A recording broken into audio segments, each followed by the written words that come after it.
नमस्कार, स्वागत है आपका। आप देख रहे हैं इंडिया बोल रहा है। मैं हूं आपके साथ विवेक शांडिल्य। ईरान के बिसात पर मोहरे बदलने लगे।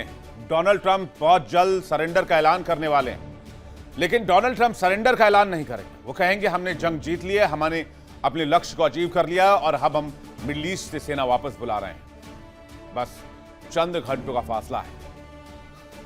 लेकिन डोनाल्ड ट्रंप इस रास्ते को अख्तियार करें इससे पहले उनके लिए एक अच्छी खबर नहीं है, क्योंकि ईरान की कमान अब IRGC के खूंखार कमांडोज के हाथ में चली गई, जो कल तक युद्ध की हुंकार भर रहे थे और अब वो ईरान का मुस्तकबिल तय करेंगे। आरागची ने साफ कर दिया ये कोई 2 दिन की जंग नहीं है, कम से कम 6 महीने तक हिसाब लिया जाएगा। तो क्या ट्रंप लेट हो गए? ईरान की ताकत है ईरान की मिसाइल सिटी, जहां से उठने वाला हर मिसाइल, हर धुआं दुश्मनों की नींद उड़ा रहा है। हालात ऐसे बदले हैं कि कल तक तेवर दिखाने वाले ट्रंप अब ईरानी राष्ट्रपति की तारीफों के पुल बांध रहे हैं। लेकिन जानकारों की माने तो यह रणनीति नहीं बल्कि खौफ है, क्योंकि ईरान ने अब खाड़ी में मौजूद अमेरिकी टेक कंपनियों को निशाने पर लेने का फैसला कर लिया है। और आज की रात बड़ी कयामत वाली रात होने वाली इन कंपनियों के लिए, क्योंकि अगर ऐसा हुआ तो अमेरिका की इकोनॉमी को बहुत बड़ा धक्का लग सकता है। ट्रंप समझ चुके हैं कि पासा पलट चुका है, लेकिन ट्रंप को यह भी समझना चाहिए कि इस बार देर हो गई है। IRGC की कमान अगर ईरान में काम पर आ चुकी है तो यह अमेरिका के लिए, डोनाल्ड ट्रंप के लिए ऐसी दहशत है जिसे शायद अब अमेरिका भी कंट्रोल ना कर पाए। और मिडिल ईस्ट के लिए, अमेरिकी सहयोगियों के लिए इससे बड़े खतरे की घंटी नहीं हो सकती। आज इसी पर चर्चा, जानेंगे यह भी कि डोनाल्ड ट्रंप अपने संबोधन में क्या ऐलान कर सकते हैं। इसके पर बातचीत करेंगे सबसे बेहतरीन इंटरनेशनल पैनल के साथ, सबसे जबरदस्त डिबेट के साथ। डोनाल्ड ट्रंप अब से कुछ घंटों के बाद देश को संबोधित करने वाले हैं, लेकिन इससे भी बड़ी खबर आपको बता दें, डोनाल्ड ट्रंप इस जंग में खुद की जीत का ऐलान कर सकते हैं। लेकिन लक्षण विशेषज्ञ मान के चल रहे हैं कि डोनाल्ड ट्रंप सरेंडर को दूसरा रूप देने में लगे, क्योंकि रण क्षेत्र से जो खबर आ रही, खाड़ी देश ईरान से जो खबर आ रही है, उसने वॉशिंगटन से लेकर तेल अवीव तक के हाथ फुला दिए। खबर है कि ईरान में पर्दे के पीछे बहुत बड़ा खेल हो गया है और कमान अब सीधे IRGC ने अपने अंडर ले लिया है। इस्लामिक रिवॉल्यूशनरी गार्ड कॉर्प्स के अंडर चला गया है ईरान। यानी ईरान में अब राष्ट्रपति की कोई भूमिका नहीं नजर आएगी या उनके फैसलों का कोई असर नहीं दिखेगा। अगर कोई फैसला करेगा तो वो है सिर्फ IRGC। अब तक तो ट्रंप और नेताओं सिर्फ गिरड़ भपकी दे रहे थे, लेकिन खेल अब उनके बस के बाहर जा चुका है। ये मैं इसलिए कह रहा हूं क्योंकि ईरान का IRGC के हाथों में जाना यह अमेरिका के लिए, मिडिल ईस्ट के लिए, तेल अवीव के लिए, इजराइल के लिए बहुत बड़े खतरे की घंटी है। सबसे पहले समझिए ईरान में साइलेंट तख्ता पलट की कहानी, और ये क्यों ठीक नहीं है अमेरिका, इजराइल और मिडिल ईस्ट के लिए, यह भी आपको मैं बताऊंगा। लेकिन ईरान में हुआ क्या है? ईरान में बहुत खामोशी से तख्ता पलट कर दिया गया है। राष्ट्रपति मसूद की सरकार पूरी तरह से भंगु हो चुकी है। IRGC के खूंखार कमांडर्स के हाथ में पहुंच गई कमान। डोनाल्ड ट्रंप के लिए IRGC के कमांडर्स पहले ही बड़ी चुनौती बने हुए हैं, लेकिन मामला अब कूटनीति से बहुत आगे जा चुकी है। इस मामले में अब डोनाल्ड ट्रंप कुछ नहीं कर सकते हैं। क्यों नहीं कर सकते हैं, यह मैं आपको प्रूफ के साथ बताता हूं। IRGC का निर्माण कब हुआ? 1979 के बाद। IRGC को बनाया किसने?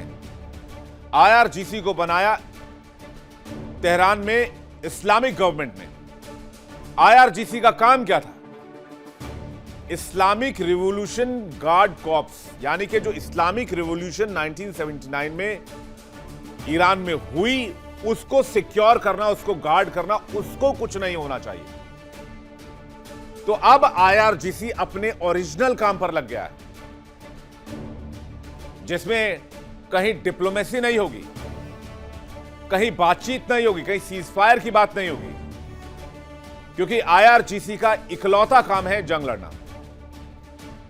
जब कमान सेना के सबसे कट्टर विंग के पास चली गई है तो समझ लीजिए कूटनीति के सारे दरवाजे बंद होने वाले हैं और बारूद की वो भाषा शुरू होने वाली है जिसे शायद अमेरिका कंट्रोल ना कर पाए, और अमेरिका यहां से निकल जाएगा।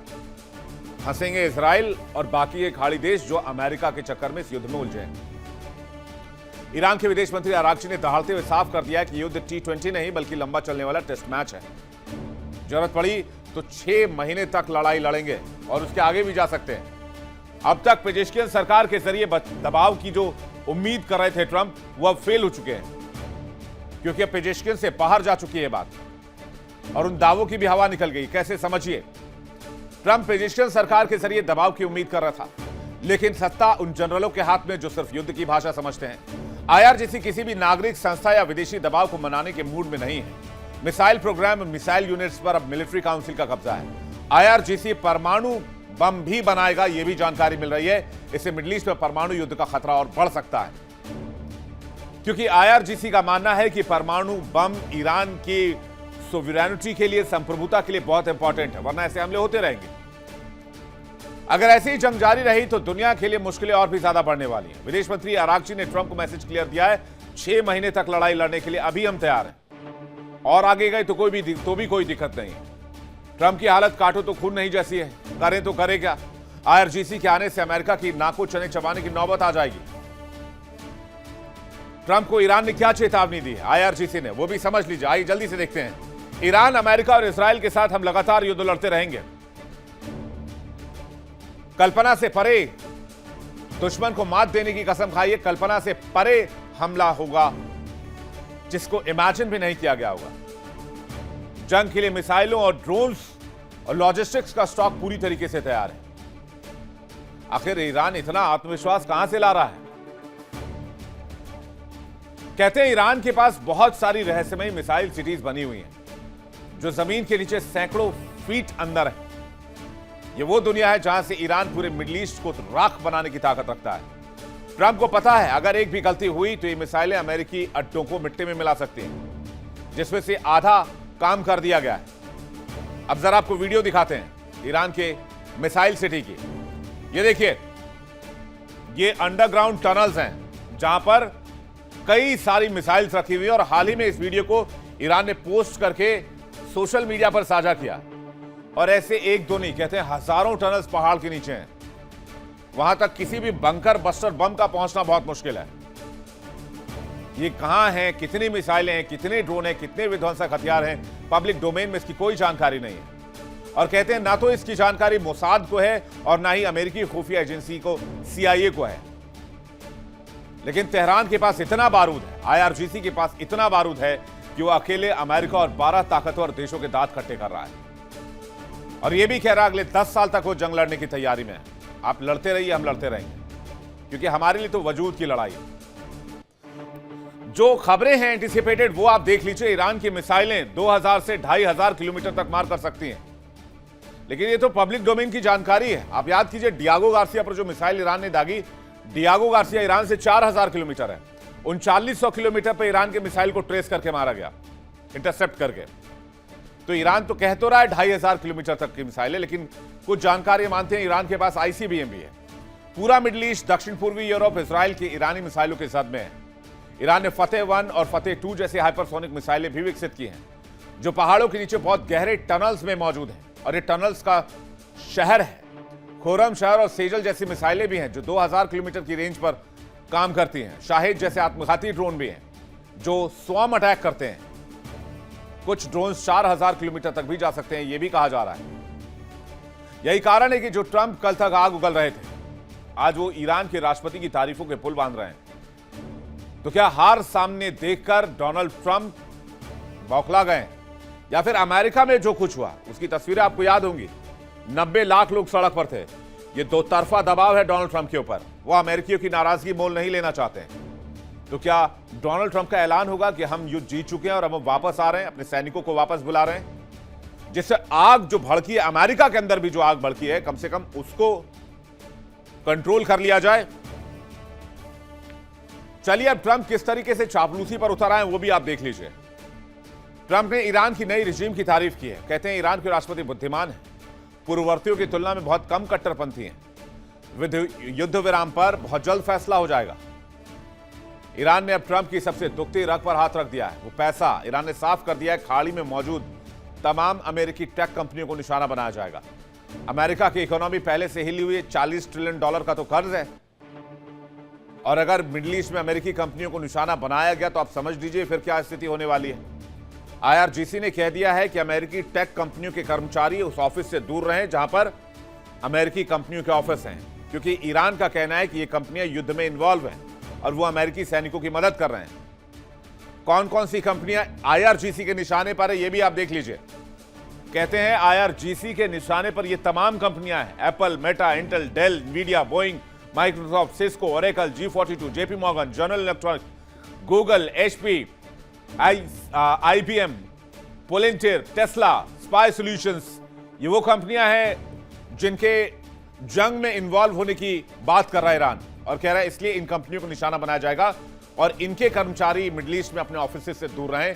ये वार्न किया गया और आज ही रात अटैक करने की बात कही गई है। तो ईरान जहां जहां से तोड़ सकता है अमेरिका को या अमेरिका पर प्रेशर बना सकता है वो सारे काम कर रहा है। और अगर ईरान ने हमला कर दिया तो सिलिकॉन वैली को बहुत नुकसान हो सकता है। इनका जो निवेश है वो अरबों में है। अब जरा निवेश भी देख लेते हैं, जल्दी से लेकर आइए। एप्पल का जो निवेश है 1.6 बिलियन डॉलर का है मिडिल ईस्ट में। माइक्रोसॉफ्ट का 15 बिलियन डॉलर का निवेश है। गूगल का 10 बिलियन डॉलर का निवेश है। मेटा का 1 से 2 बिलियन डॉलर का निवेश है। टेस्ला का 1 बिलियन डॉलर का निवेश है। जनरल इलेक्ट्रिक का 20 बिलियन डॉलर का निवेश है। इन कंपनियों का प्रेशर भी होगा अमेरिका के ऊपर, समझ रहे हैं। और अब सवाल यह है कि कमान आईआरजीसी के हाथ में। आईआरजीसी को कूटनीति की भाषा समझ में नहीं आती, और आईआरजीसी की स्थापना खामेनेई ने की थी और खामेनेई को अमेरिका ने मार दिया। तो क्या आईआरजीसी सुनेगा या आईआरजीसी बातचीत के टेबल पर आएगा ट्रंप के साथ? 1979 से उनके पास अमेरिका ने सैंक्शन लगा रखा है। उनको नहीं चाहिए आपके डॉलर्स या फिर आपके रिसोर्सेज। उनको आधा ऐसे ही मारा हुआ है, वो मारने के लिए बैठे हुए हैं। और इसलिए ईरान ने ऐसी बिसात बिछाई है कि ट्रंप इधर कुआं उधर खाई वाली स्थिति में फंस गए। बर्बादी तो तय है, शुरुआत भी हो चुकी है, और अमेरिका को वाकई ईरान ने औकात दिखा दी है। तो क्या ट्रंप की ये कूटनीति, जिसमें वो बात कर रहे हैं कि भाई मैं सीजफायर के लिए तैयार हूं लेकिन होर्मुज खोलना होगा, क्या तेहरान होर्मुज खोल देगा? क्या आईआरजीसी बात मान लेगा? क्या आईआरजीसी के साथ डिप्लोमेसी हो सकती है? और क्या डोनाल्ड ट्रंप जीत का ऐलान करने वाले हैं, कोट अनकोट सरेंडर? बातचीत करने के लिए मेहमानों का एक बड़ा पैनल हमारे साथ जुड़ रहा है। सीधे चलते हैं उनके पास। ग्रुप कैप्टन आशीष सहाय हमारे साथ जुड़ रहे हैं, रक्षा विशेषज्ञ, बहुत स्वागत है आपका। ब्रिगेडियर विनोद दत्ता हमारे साथ जुड़ रहे हैं, बहुत स्वागत है आपका। ग्रुप कैप्टन तपेश चौधरी हमारे साथ जुड़ रहे हैं, बहुत स्वागत है आपका। और थोड़ी देर में हमारे साथ अमेरिका से लाइव होंगे डॉक्टर धीरज कौल, जो कि आर्थिक और भू राजनीतिक मामलों के भी जानकार हैं। मैं सबसे पहले आशीष जी आपसे ही शुरुआत करता हूं। सवाल सबसे बड़ा यही है, अब आईआरजीसी ने अपने अंडर सारी चीजें ले ली हैं ईरान में, और आईआरजीसी को बनाने वाले खामनेई थे। खामनेई को तो उन लोगों ने मार दिया, तो आईआरजीसी बगैर बदला लिए क्यों रुकेगा? और डोनाल्ड ट्रंप क्या सीजफायर का ऐलान करेंगे? विवेक, ये बहुत इंपॉर्टेंट दिन होगा जब सवेरा होगा। 9 घंटे के बाद मेरे ख्याल वो एड्रेस करेंगे। इंडिया में उस समय सवेरा हो रहा होगा, अमेरिका के हिसाब से 9 बजे रात को वो एड्रेस करेंगे, और इस एड्रेस में पूरी दुनिया की निगाहें लगी हैं कि वो क्या बोलने वाले। एंटिसिपेट करना इम्पॉसिबल है, क्योंकि ट्रंप घंटों में अपने सारे वर्ड्स बदल देते हैं। लेकिन की वर्ड यहां पे होगा विवेक, सीज फायर। तो आप ये मान के चलें कि अगले अच्छे खासे वक्त के लिए, कम से कम 2 से 4 हफ्ते तक, वो यहां से विड्रॉ नहीं करेंगे। सीज फायर वो इसलिए यूज कर रहे हैं कि वो उन्होंने, जैसा कि आपकी एनालिसिस भी कह रही है, कि आईआरजीसी ने एक इतनी डिफिकल्ट सिचुएशन में ला दिया है US forces in the gulf को, कि अगर वो यहां से विड्रॉ कर जाएंगे तो उनके जो लेफ्ट ओवर पार्टीज होंगी 6 कंट्रीज या सारे के सारे वेस्ट एशियन कंट्रीज जहां यूएस बेसेस हैं 12, उन सारी कंट्रीज को वो एक ऐसे वॉर जोन में छोड़कर नहीं जा सकते जो अभी तक ये जो इनकी फ्लीट्स यहाँ मूव इन की हुई हैं, पूरी दुनिया से लाकर रखा हुआ है, तो उनको इनका कवर है। जैसे ही यहाँ से विड्रॉल शुरू हो जाएगा तो मैं नहीं देखता कि अभी वॉर ओवर जैसी कोई घोषणा होगी। हाँ, cessation of hostilities, military term में सेसेशन ऑफ हॉस्टिलिटीज की हम अभी ईरान पे हमले करना एक तरफा एक घोषणा कर सकते हैं, क्योंकि सीज फायर के लिए आईआरजीसी ने और आईआरजीसी के प्रेशर में वहां की गवर्नमेंट में ने दोनों foreign minister, deputy foreign minister और कुछ और लोगों ने भी और कुछ लोग तो कह रहे हैं कि प्रेसिडेंट ऑफ ईरान ने भी बोला है, लेकिन ईरान ने इसको आज शाम को डिनाई किया है कि प्रेसिडेंट ने ऐसी कोई बात नहीं की है। हालांकि ट्रम्प साहब ने डायरेक्टली बोला था कि president wants a cease fire desperately, तो सीज फायर के लिए ईरान ने रिफ्यूज किया हुआ है। यूनिलैटरल डिसीजन एक ट्रम्प ले सकते हैं सेसेशन ऑफ हॉस्टिलिटीज का, क्योंकि हॉर्मुज पे वो 6 तारीख तक वेट करना चाहते हैं, जब तक बॉक्सर एंड एडिशनल फ्लीट्स वहां एकदम सैचुरेशन पॉइंट पे नहीं आ जाएंगी, जहां पे उनको जो कुछ भी करना है हॉर्मुज में या कार्ज आइलैंड में या इवन तेहरान में। I keep that option open कि सडन समथिंग इन तेहरान, तो उसके लिए उनको एक ब्रेक चाहिए होगा, वो cessation of hostilities for some days, इस नाम में कि ईरान वालों को सांस लेने की, उनको सोचने की। न्यूयॉर्क टाइम्स और वॉल स्ट्रीट जर्नल ने विवेक अभी पिछले 24 घंटे के अपने 2 प्रिंट्स में ये निकाला है कि हमारी एनालिसिस कह सकती है कि आईआरजीसी अभी भी पोटेंट है, केपेबल है और 6 महीने तक लड़ सकता है, डेफिनेटली लड़ सकता है। लेकिन अगर लड़ने का जो प्रेजेंट फॉर्मेट है, हाँ, कि जितनी जितनी हानि ईरान को हो रही है, आईआरजीसी को हो रही है, और कितनी हानि in terms of money, assets, infra जो इन देशों को हो रही है, आईडीएफ या western Asian countries, US allies या यूनाइटेड स्टेट्स, तो ये बहुत ही ज्यादा एसिमेट्रिक है। सर मल्टीपल प्रेशर पॉइंट्स बने हुए हैं। मुझे जहां जी। तक आप 90 लाख अमेरिकी सड़क पर हैं, वो भी एक इमेंस प्रेशर है। मैक्सिमम प्रेशर तो अभी तक ट्रम्प खेलते थे, लेकिन अब वो अंडर मैक्सिमम प्रेशर हैं। 90 लाख लोग अमेरिकी सड़क पर मौजूद हैं। दुनिया भर के बिजनेसमैन की तरफ से प्रेशर है, ऑयल मार्केट का प्रेशर है, होर्मुज का प्रेशर है, मांडेब स्ट्रेट का प्रेशर है, ईरान का प्रेशर है, उनके सैनिकों का प्रेशर है, सैनिक जो मारे जा रहे हैं उनके घर वालों का प्रेशर है, बड़ी बड़ी जो आईटी कंपनियां जिनके ऊपर आज तेहरान ने कहा है कि आज से हमले शुरू करेंगे, कर्मचारी उन कंपनियों से दूर रहें, वो अलग प्रेशर है, सिलिकॉन वैली का प्रेशर है। विवेक, ये प्रेशर और ये जो धमकी जो आईआरजीसी देती है, हम लोग अब पिछले 33 दिनों से देख रहे हैं, उन धमकियों का अगले दिन जो समर्पण होता है, क्योंकि वो कुछ भी उस तरह का, तो they are just talking, this is just another day of talking, क्योंकि 400 लोगों को मार दिया और उनके लिंकन शिप को अटैक करके धाराशाही कर दिया, और इस तरह की चीजें हम कई बार सुन चुके हैं, और ये होता है मिलिट्रीज में, ऐसा करते हैं। लेकिन अभी ये जो मैं आपको बता रहा था, डब्ल्यूएसजे और न्यूयॉर्क टाइम्स की जो पिछले 24 घंटे की एनालिसिस है कि हाँ। IRGC and the government of Iran, ये लोग आपस में कम्युनिकेट नहीं कर पा रहे हैं अभी भी। ये बात बिल्कुल सही है। और at the same time they are unable to come together on any platform, इन दोनों में। और ये जो छन छन के न्यूज आ रहा है ना विवेक, दिस इज पेंटेड। ये फैक्ट है कि आईआरजीसी की जो लेफ्ट ओवर टॉप लीडरशिप है, I don't believe in a mosaic doctrine. That is nothing. That makes you a different groups of आतंकवादी एलिमेंट्स, टेररिस्ट ग्रुप्स की, जिसका जहां मन आए हमला करो। मोजैक फॉर्मेशन है, पिरामिड गिर गया है, टॉप लीडरशिप मर गई है, सेकंड को भी मार दिया, अभी नेवल चीफ को मार दिया, बसित कमांडर इज नो मोर, और दूसरा जो टेक ओवर करने वाले नहीं है, तो हम मोजैक डॉक्ट्रिन पे काम करेंगे। Everybody is free to take on his own area and hit wherever you want. तो स्ट्रेटजी क्या है, what is the future plan, Why are you fighting? What are the targets? कैसे वो target decide कर रहे हो कि civilian targets या पेट्रोकेमिकल्स को मारेंगे, या ये इजराइल में तेल अवीव के सेंट्रल पोर्शंस पे भी हमले कर सकते हैं, या यूएस एसेट्स सऊदी अरेबिया में। तो there is no command and control. फिर वही सवाल आशीष सर, फिर वही सवाल आता है ना, जब इतना हिट कर ही दिया है तो फिर होर्मुज स्ट्रेट बंद क्यों है? धीरज कौल भी हमारे साथ जुड़ रहे हैं। बंद नहीं है विवेक, ओके। हाँ, मैं वापस लौट रहा हूं आपके। धीरज कौल हमारे साथ जुड़ रहे हैं। भाई साहब, इलेक्ट्रिसिटी चली गई क्या आपके यहाँ की? कौल साहब, नहीं ऐसा तो नहीं कहीं आपके इलेक्ट्रिसिटी यूनिट पर ईरान ने अटैक कर दिया हो? मैं आपसे ये पूछना चाह रहा हूं, 90 लाख लोग सड़क पर उतरकर डोनाल्ड ट्रंप के खिलाफ प्रोटेस्ट कर रहे हैं। तेहरान में रिजीम कंप्लीटली आईआरजीसी के कंट्रोल में चली गई है। ईरान की आईआरजीसी ने कहा है अमेरिकी कंपनियों को हिट करना आज रात से शुरू करेंगे। What is going on? America में क्या चल रहा है? नमस्कार, thank you for having me on the show. मैं एक्चुअली अभी यहाँ पे हमारे 9 बजने वाले हैं, मैं 4 बजे से रिपोर्ट कंपाइल कर रहा हूँ for a hedge fund in biotech. तो अभी एक दिशा में लोगों का ध्यान नहीं जा रहा, जिसे फार्मा बोलते हैं, जेनेरिक फार्मा, उसके ऊपर बहुत बड़ी गिरने वाली है बिजली बहुत जल्दी।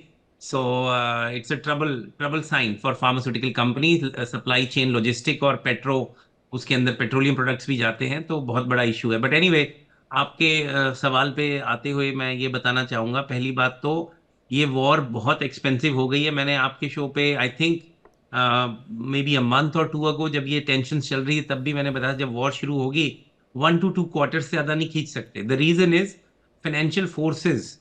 फाइनेंशियल फोर्सेस से बढ़कर कुछ नहीं होता। किसी भी पर्सन की ego, country, presidency, none of those matters. Matter of fact, अभी अगर आप हमारे रिजर्व्स देखिए, 400 मिलियन बैरल हमारे जो रिजर्व्स थे वो खोल दिए ट्रंप ने। अगले 2 हफ्ते के बाद हमें इफेक्ट दिखना शुरू होगा जब प्राइजेस रियली बढ़ेंगी। अभी तो $1.5 बढ़ी हैं, तकरीबन 20%। मैं कैलिफोर्निया में जहाँ बैठा हूँ, $4 कुछ का एक गैलन था, अभी $6 का है। पर कंट्री वाइज अगर आप देखें तो $4 प्रति बैरल पहुंच चुका है, और डीजल 5.45 प्रति गैलन, सॉरी, प्रति गैलन पहुंच चुका है। तो 20 से 25% बढ़ोतरी हो चुकी है हमारी एनर्जी में भी, जबकि हम एक नेट एक्सपोर्टर हैं। लेकिन हैविंग सेड दैट, ओवरऑल ये एक वॉर कॉस्ट कर रही है, अगर डायरेक्ट और इनडायरेक्ट अगर आप कैलकुलेट करें तो $15 से $20 बिलियन प्रति दिन। So it's very expensive war. इसके अलावा जो अभी आपने बात बोली, ये बात बिल्कुल सही है। मैसिव प्रोटेस्ट हो रहे हैं अमेरिका के अंदर, और अभी संडे को एक और आह्वान है, शायद उसमें पहले प्रोटेस्ट से भी कहीं ज्यादा लोग कंपाइल होके आएंगे। फिलहाल जो मैसेजेस ट्रंप व्हाइट हाउस से आ रहे हैं उसके अकॉर्डिंगली इस वीकेंड पे शायद बमबारी और बढ़ेगी। आज रात को 9 बजे हमारा एड्रेस टू द नेशन है, और मुझे जो दिख रहा है उसके अकॉर्डिंगली ये इंटेंसिफाई होगी, सॉफ्टनिंग होगी, ताकि निगोशिएशन टेबल पे ईरान आ जाए। अनफॉर्चुनेटली हमारी स्टॉक मार्केट 15 से 20% ड्रॉप हो चुकी है, और अगर अगले 3 से 4 हफ्ते तक लड़ाई खिंच गई तो कहीं ना कहीं हम स्टैगफ्लेशन की दिशा में जा रहे हैं, जो बहुत ही खतरनाक चीज होगी वर्ल्ड रिसेशन के लिए। अभी अगर आप देखें तो हरमूज के थ्रू जो 20% ऑयल और जो गैस आ रही है उसका पूरा कंट्रोल ईरान के पास आ चुका है। अभी रिसेंटली इन्होंने ट्रैफिक बढ़ाया है, और अभी जो टॉक्स हो रही हैं ईरान के साथ अमेरिका में, उसमें एक नेगेटिव फोर्स, पता नहीं आप कितना फॉलो कर रहे हैं, सऊदी और यूएई की मिनिस्ट्री और कुवैत ने बोला है कि इस वॉर को एंड तक पहुंचाना जरूरी है। उनकी बहुत स्ट्रांग लॉबी है। अगर आप इस वॉर की टोटल अगर आप देखें कितना नुकसान ग्लोबली हम एंटिसिपेट कर रहे हैं, अगर ये दो सेमेस्टर और 2 क्वार्टर्स और निकल गया तो तकरीबन $14 ट्रिलियन विद टी। तो बहुत बड़ी मात्रा में डेवलपिंग कंट्रीज में, स्पेशली जिनके पास फॉसिल फ्यूल्स की कमी है, उनके ऊपर सबसे बड़ी मार गिरने वाली है। और कतार का जो एलएनजी है उसमें जो अभी अटैक्स हुए हैं वो इरिवर्सिबली डैमेज हो गए। 17% सप्लाई उनकी कट गई है, जिसको 3 से 5 साल लगेंगे रीबिल्ड होने में।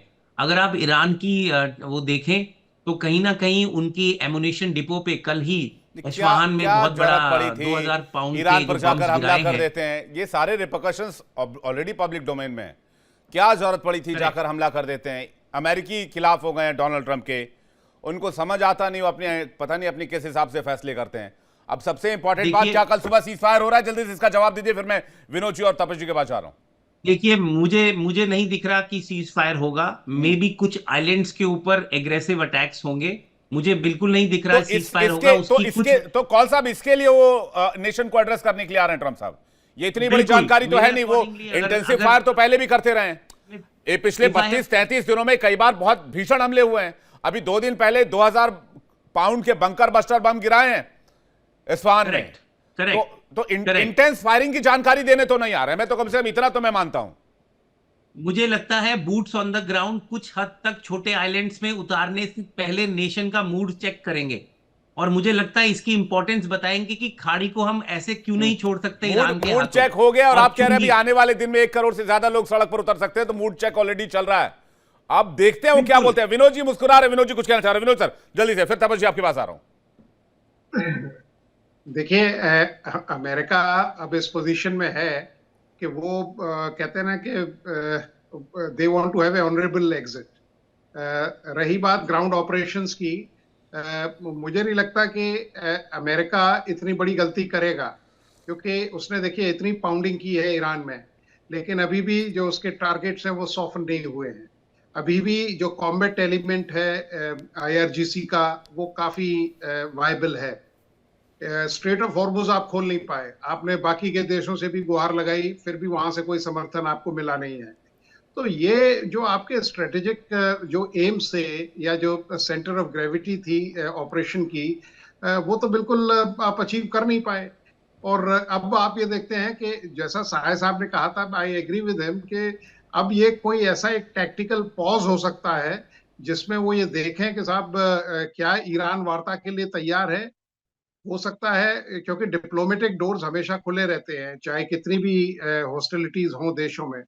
तो अगर ईरान इस वार्ता के लिए तैयार हो जाता है, बशर्ते जो कंडीशंस ईरान लेकिन मतलब विनोद सर, एक्सेप्ट ईरान करे। में तो आईआरजीसी ने टेक ओवर कर लिया है। जो साइलेंट तख्ता पलट की बिल्कुल। खबर चल रही है, मुझे वहां भी पेच फंस गया है। अब तो मसूद पेजिशियन के सारे पावर्स एक तरह से खत्म कर दिए गए हैं, वो एक्टिंग प्रेसिडेंट रह गए हैं बस अब।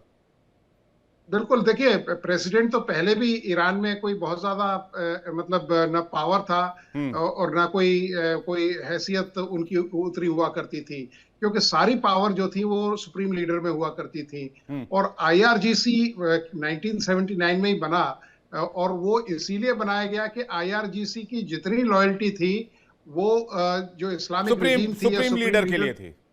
जी सुप्रीम लीडर के लिए थी।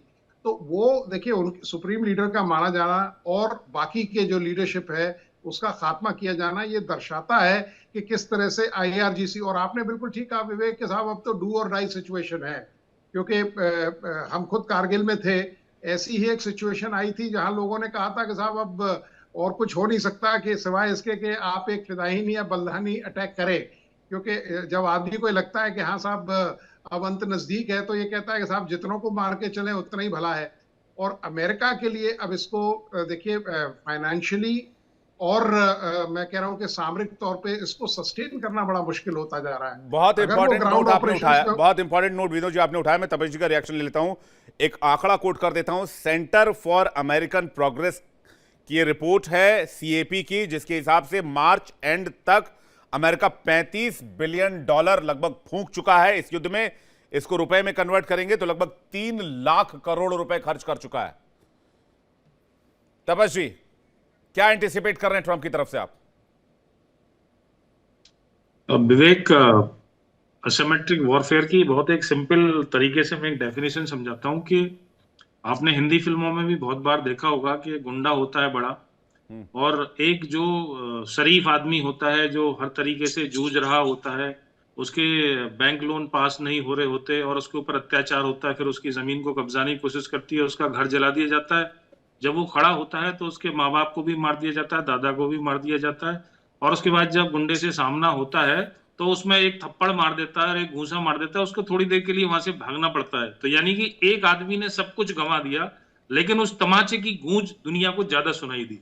ये होता है असिमेट्रिक वॉरफेयर, कि आप क्या क्रिएट कर सकते हो, क्या इफेक्ट। तो असिमेट्रिक वॉरफेयर में जो ईरान ने करना था सब कुछ अपना नष्ट करवा के, एयरफोर्स, नेवी, एयर डिफेंस नष्ट करवा के भी उसने वो आवाज क्लियरली दुनिया को सुना दी कि मैं क्या कर सकता हूं और इसके क्या इंपैक्ट और इफेक्ट हो सकते हैं। दूसरे पॉइंट पे आता हूं, आपने जो बात बोली खर्चे की, देखिए मैं ये बोलता हूं कि ये जो वॉर में एक्सपेंडिचर की जो बात होती है ना, ये बहुत ओवरसोल्ड आइडिया है, जरूर से ज्यादा। भाई साहब, अगर कोई कंट्री बड़ा होता है अमेरिका जैसा, जिसकी डिफेंस फोर्सेस इतनी होती हैं, ब्लू वाटर नेवी होती है जो वर्ल्ड में हर जगह फैला हुआ है, पीस टाइम में भी ऑपरेशन उसके कोई सस्ते में नहीं होते। वॉर मशीनरी को खड़ा करने के लिए, ट्रेनिंग के लिए बहुत पैसा लगता है, और उसी दिन के लिए ट्रेन किया जाता है कि कभी ये हथियार, ये ट्रेनिंग और वॉर मशीनरी काम आएगी। तो मैं इससे बिल्कुल सहमत नहीं हूं कि ये इतना पैसा खर्च हो गया। सबको पता है वॉर में एक दिन पैसा खर्च होना है, उससे ज्यादा उस मिलिट्री को प्रोक्योर और ट्रेनिंग करने में होता है। तीसरी चीज पे आता हूं, अब ये जो 6 to 8 वीक्स की जो बात हो रही है हमेशा, देखिए अब ट्रम्प साहब के सारे स्टेटमेंट देख लीजिए, मैंने देखे आज 12 बार उन्होंने चेंज किया है कि अब ये होने वाला है, अब ईरान सरेंडर होने वाला है, अब टॉक चल रही है, अब ब्रिटेन साथ में आ रहा है, अब ये हो रहा है, वो हो रहा है, जो भी है। लेकिन जो जो प्रेसिडेंट पुतिन, ये सॉरी पुतिन कह रहा हूं, ट्रम्प साहब कहना चाह रहे हैं 6 to 8 वीक्स, मुझे जहां तक नॉलेज है, आई मे बी 1% रॉन्ग, क्योंकि मैंने ये बहुत पहले पढ़ा था कि अगर 6 वीक्स के ज्यादा प्रेसिडेंट ट्रंप इस हॉस्टिलिटीज को आगे बढ़ाते हैं तो उन्हें कांग्रेस के पास जाना पड़ेगा इसके अप्रूवल के लिए। मैं इसमें गलत यहाँ हो सकता हूँ कि शायद जो उन्होंने 6 दिन का सीज फायर किया वो उसमें इंक्लूड नहीं होता है, इसलिए वो 6 वीक और बीच-बीच में सीज फायर सिर्फ 6 वीक में खत्म करना है। और मुझे ये उम्मीद है कि ट्रम्प साहब इस समय कांग्रेस के सामने नहीं जाना चाहते, तो उससे पहले ये वॉर सीज फायर या होल्ड जो भी हो, ये पॉसिबिलिटी है। लेकिन सबसे बड़ा इंपॉर्टेंट पॉइंट ये है कि ऑलरेडी वो बोल रहे हैं कि मैंने वॉर जीत लिया, मैंने तहस नहस कर दिया, लेकिन जब तक स्ट्रेट ऑफ सर एक हॉर्मुज बड़ी नहीं खबर खुलेगा, जी, सर एक बड़ी खबर, आप तो जब स्ट्रेट ऑफ हॉर्मुज की बात करें कि जब तक स्ट्रेट ऑफ हॉर्मुज नहीं खुलेगा तब तक ये वॉर जीती हुई नहीं मानी जाएगा। ऑब्जेक्टिव कैसे चेंज हुआ? अब डोनाल्ड ट्रंप कह रहे हैं कि स्ट्रेट ऑफ हॉर्मुज खोल दो, हम सीज फायर कर लेंगे। पहले ऑब्जेक्टिव था कि तेहरान की रिजीम चेंज कर देंगे। तो उसको तेहरान की रजीम तो उन्होंने बोल दिया, हमने चेंज कर दी ना, जो टॉप के कमांडर्स थे सब मारे गए, अयातुल्लाह खुमैनी मारे गए, तो वो रजीम चेंज है एक तरह से, ठीक है। दूसरी चीज नहीं पॉसिबल थी तो वो उसको क्लेम कर सकते हैं, लेकिन अगर बिना स्ट्रेट ऑफ हॉर्मुज खोले हुए अमेरिका वापस चला गया तो ये वर्ल्ड भी जानता है जीत नहीं होगी। लेकिन आज मुझे ऐसा लगता है कि जो भी डील की बातें हो रही हैं वो सिर्फ इस बात के लिए है कि अगर स्ट्रेट ऑफ हॉर्मुज खुल जाए तो अमेरिका विनिंग नोट पे खत्म कर सकता है, और इससे ज्यादा कुछ भी नहीं है। और जो मिलिट्री बिल्डअप हो रहा है, जो थर्ड एयरक्राफ्ट कैरियर आ रहा है, ये सब आ रहा है, और यूएसएस ट्रिपोली बॉक्सर पहुंच रहे हैं, एक तरफ डील की बात हो रही है और दूसरी तरफ से मिलिट्री एक बड़ी जानकारी दे रहा हूं सर, एक बड़ी जानकारी दे रहा हूं और ज्यादा डिटेल इकट्ठा करने की कोशिश कर रहा हूं। ईरान ने बहरीन में अमेजॉन ऑफिस पर अटैक कर दिया है। बहरीन में अमेजॉन के क्लाउड बिजनेस को नुकसान पहुंचा है और कहा जा रहा है कि सिविल डिफेंस की टीम एक कंपनी की फैसिलिटी में लगी हुई आग को बुझाने के काम में लगी हुई है। हालांकि मंत्रालय ने कंपनी का नाम नहीं बताया है, यह अभी सूत्रों के हवाले से जानकारी मिल रही है, इस खबर की पुष्टि नहीं हुई है, लेकिन ईरान ने कहा था आज वो अमेरिकी कंपनियों पर हमले शुरू करेगा। मैं आशीष जी का रिएक्शन चाहूंगा इस पर। आशीष जी, ये खबर और मैं डिटेल्स और इकट्ठा कर रहा हूं, देखते हैं इसमें और क्या डेप्थ मिलता है। लेकिन आशीष जी, जिस बात पर हम लोग चर्चा कर रहे थे कि ये तो और वर्स होता जा रहा है। विवेक, ये बहुत रेडिकल थॉट है, but I will share for your viewers. End of the day जब ये वॉर खत्म होगी, महीने में, 2 हफ्ते में, आज रात को, कल सुबह, world will be a safer place. At what cost? हर कंट्री का अपना नजरिया होगा, I leave it to that. लेकिन ये जो हमले, ये हमले नहीं है विवेक, ये हथगोला फेंक दिया है गूगल पे, क्लाउड पे, अमेजन ऑफिस पे, ये छोटे छोटे ड्रोन जो वो अपने बैकयार्ड्स में बना के लॉन्च कर रहा है Iran. IRGC is not behaving like a professional army. Where is the army? वो टर्की के थ्रू, इराक के थ्रू, जो उनके कॉमन बॉर्डर्स हैं, एग्रेशन क्यों नहीं कर रहे to engage with these states जो वेस्ट एशियन कंट्रीज उनके ऊपर हमले कर रहे हैं, या हमले नहीं कर रहे हैं तो अमेरिका को स्पेस दे रहे हैं? क्या कर रही है उनकी army? What are they waiting for? इतनी ड्रमिंग हो चुकी है, इतने अटैक्स हो चुके, military 15,000 targets have been taken down, उसमें से 9 से 10 तो एब्सोल्युटली, ये जो 2000 पाउंडर की आप बात कर रहे हो, वो उनके एमुनिशन डिपो पे गिरा। ठीक है, उनकी मिसाइल यूनिट्स जो बहुत डीप इंट्रेंच्ड हैं अभी भी सेफ होंगी, लेकिन उनका ये बहुत सही बोला आपके पैनलिस्ट ने, एसिमेट्रिक है जो हमले अमेरिका और IDF कर रहा है तेहरान पे, और उनकी तरफ से जो जवाबी कार्रवाई आ रही है, 2 इंटरमीडिएट मिसाइल्स, वो भी दोनों में से कोई डिएगो गार्सिया के आधे डिस्टेंस नहीं पहुंची, बट देखिए मीडिया ने उसको कैसे कि oh my god something has happened. Nothing has happened to all the west Asian countries जहां से अमेरिका, एक्सेप्ट फ्यू अटैक्स जो मैंने पहले भी बोला था। हाँ, अमेरिका के 8 से 10 जहाज, Apache, KC-135, F-15 3, F-16 1, hornet F-18 1, F-35 1, और शायद एक रेडार एवैक्स E-3। तो ये मेजर लॉस है, लेकिन फिर भी जो ईरान का लॉस हुआ विवेक, वो कंपैरेटिव नहीं है, कहीं आसपास नहीं। And war has a cost.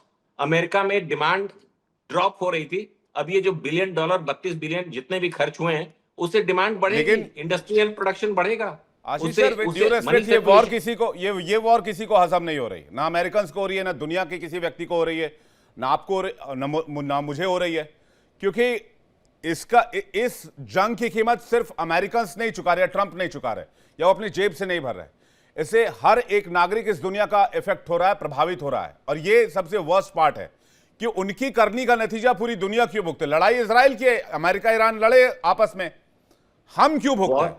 विवेक, ये जो एनालिसिस है थोड़ा सा मायोपिक है। वाइडर कैनवस की हर चीज पैसे में मेजर नहीं होती।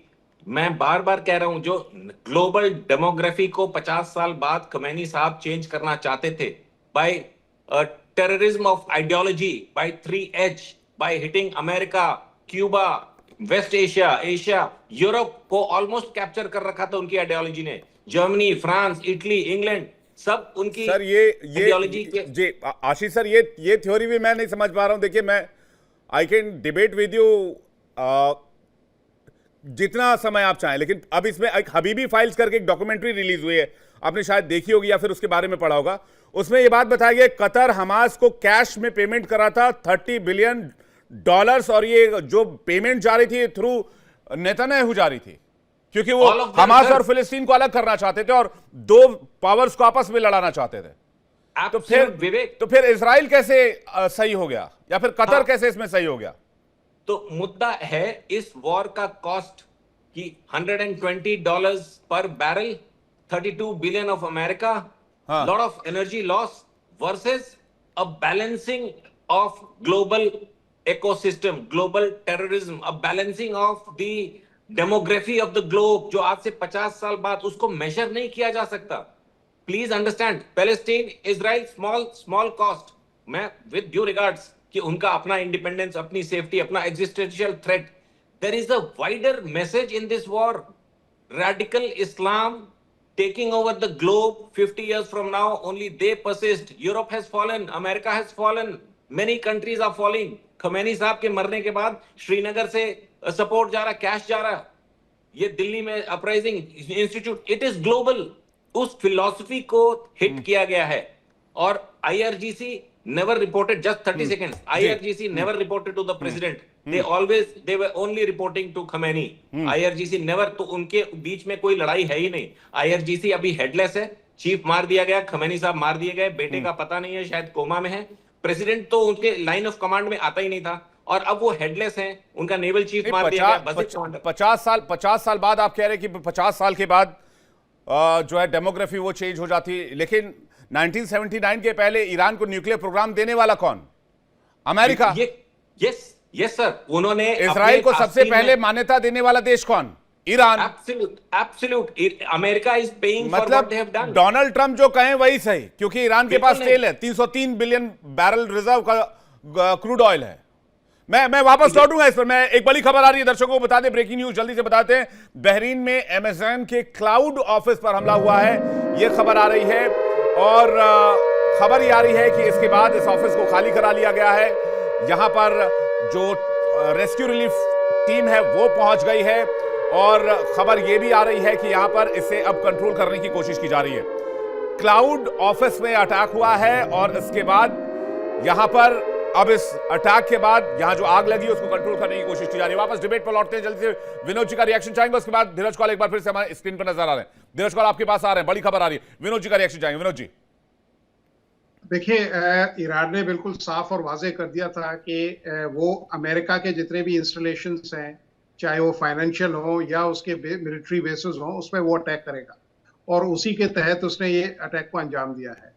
इसमें देखने वाली बात यह है कि एक तरफ अमेरिका क्लेम कर रहा है कि हमने सारे कम्युनिकेशंस उनके नेस्तनाबूद कर दिए हैं, there IRGC is out of communication, लेकिन अगर अमेज़न के सर्वर पे अटैक किया गया है, इतनी सटीक इंफॉर्मेशन एक इंटेलिजेंस बेस्ड अटैक ही हो सकता है। तो इसमें मतलब गौर फरमाने वाली बात यह है कि साहब इतनी सटीक इंटेलिजेंस उसे दे कौन रहा है? यकीनन इसमें रशिया और चाइना का हाथ है। तो ये अमेरिका को समझना चाहिए कि साहब ईरान अभी अकेला लड़ाई नहीं लड़ रहा है, और अभी वो और मतलब इस तरह के हमले करेगा। और UAE एक ऐसा देश है या सऊदी है जहां पे अमेरिकन प्रेजेंस बहुत है। अब UAE को अगर आप देखें तो तेल तो खाली 23 या 24% है उसकी इकोनॉमी, उसकी रेवेन्यू का, बाकी तो उसका सबसे ज्यादा जो है वो टूरिज्म और फाइनेंशियल इंस्टीट्यूशंस हैं। अगर अमेरिका के बाद सबसे ज्यादा कंपनियां कहीं हैं तो वो UAE में है, क्योंकि उसको बड़ा सेफ हेवन समझा जाता था।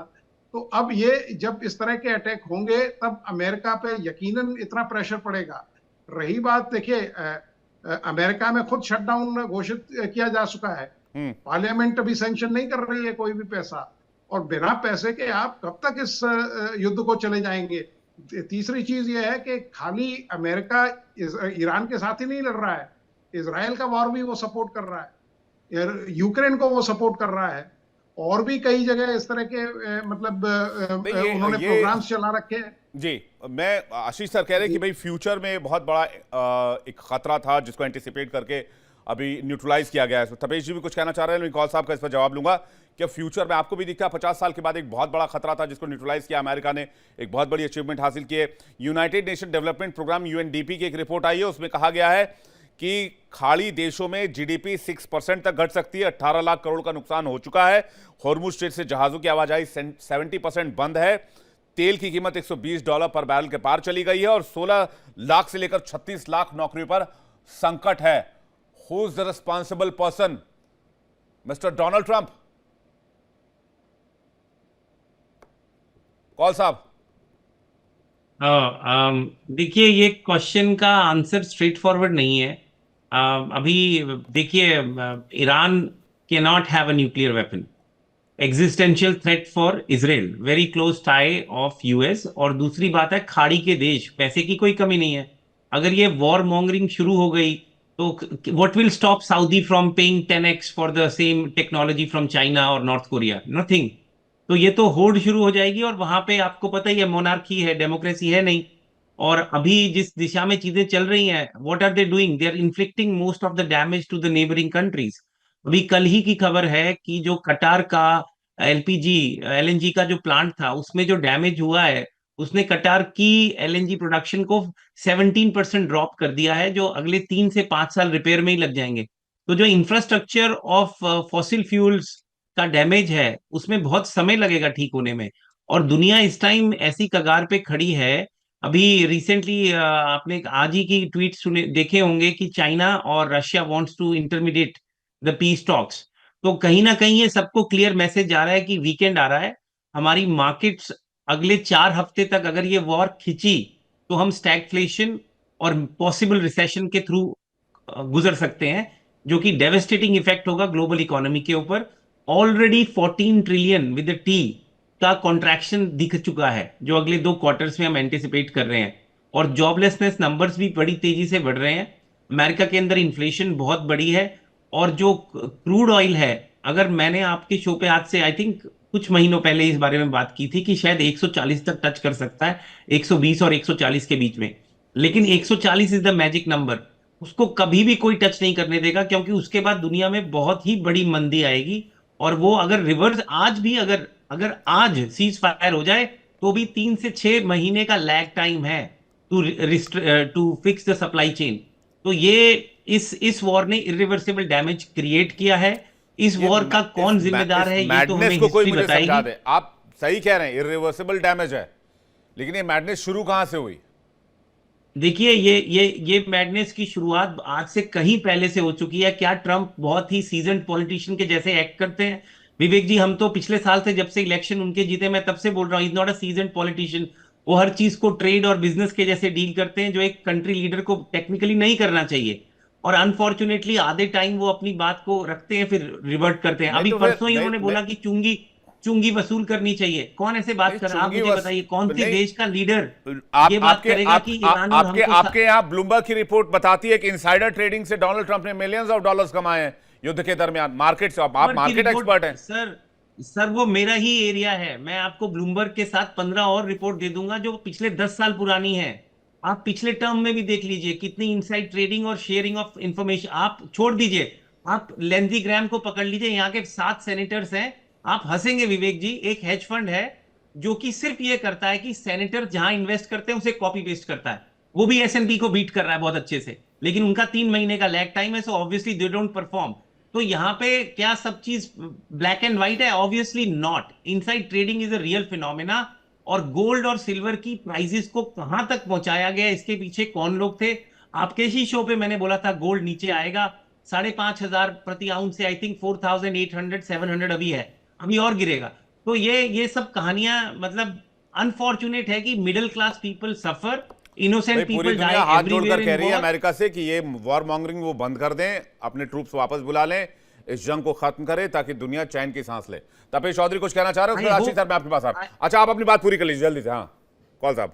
I really hope and wish that आपकी बात सही निकले, लेकिन मुझे नहीं लग रहा ऐसा होगा वीकेंड पे कि सीज फायर हो जाएगा।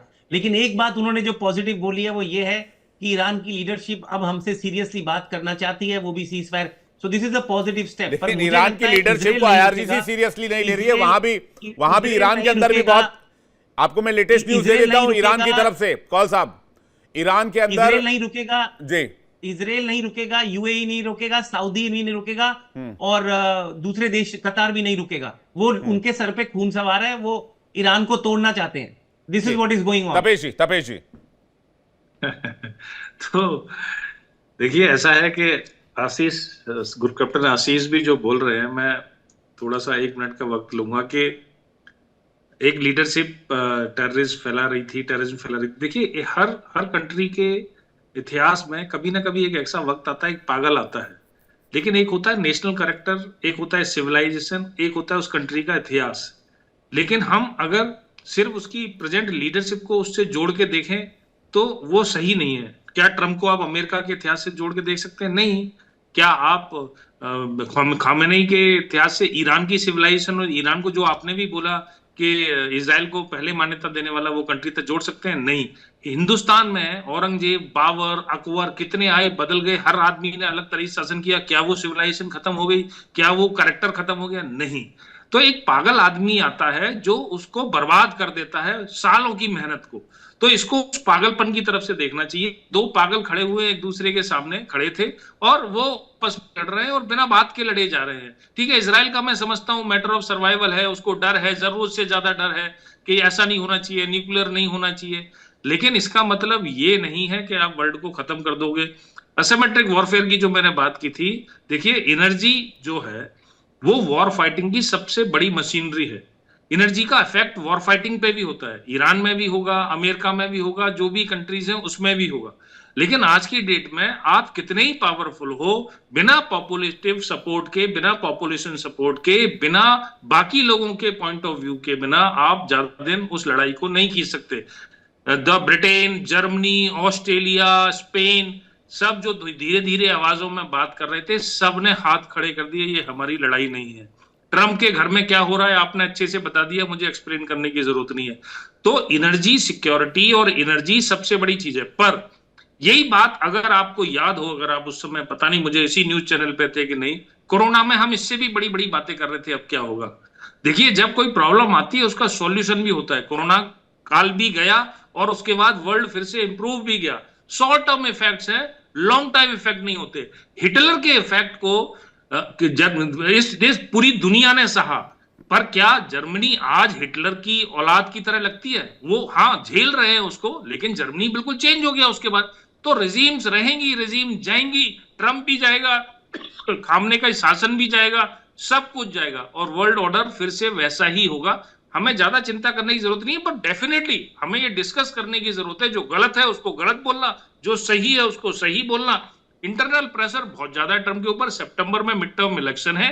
ट्रम्प, ये मेरा मानना है, आप देखिएगा फिर किसी प्रोग्राम में मिलेंगे, 100% on a winning note Trump is declared to do this as a win.